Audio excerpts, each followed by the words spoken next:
Good Wednesday morning. Welcome to my office. Welcome to another weekly wow.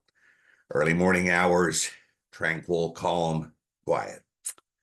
Our word this week is the word singing. Our weekly wow is not about our songs. I'd like to think with you about God's songs. Each week, I look for a word. Some weeks, I discard an idea because I can't identify a specific word, only a phrase. In a sense, a better title for today's wow would be the phrase, when God sings.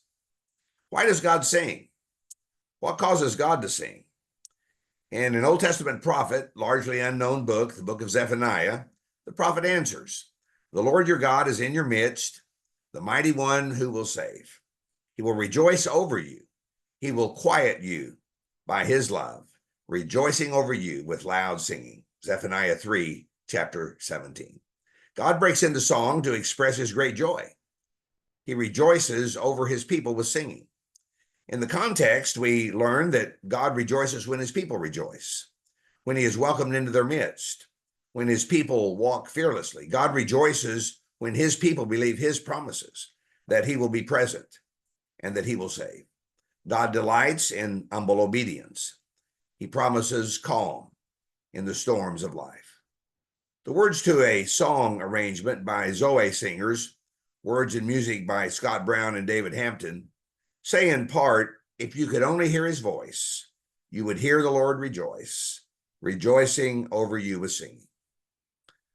So here in the middle of the week, the question that I always raise is, what could be different in the few days that remain this week? How can my life be different? Your life be different? And some suggestions. We could listen to God more closely, seeking to hear the Lord's voice, singing with rejoicing as he watches us and watches over us.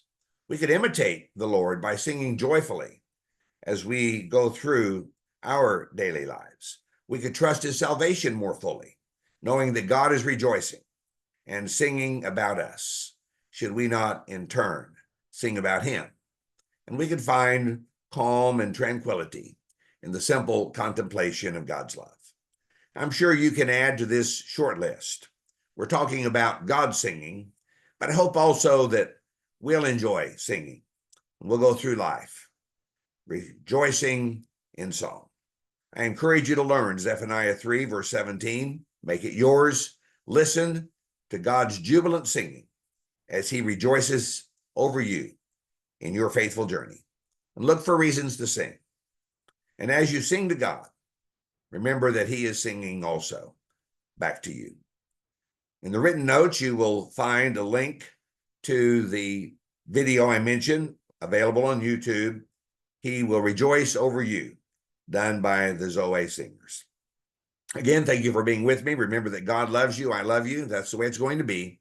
I pray this week that we might find joy and jubilation, and that we might reflect that in the songs of our life, remembering also, if you could only hear his voice, you would hear the Lord rejoice, rejoicing over you with love.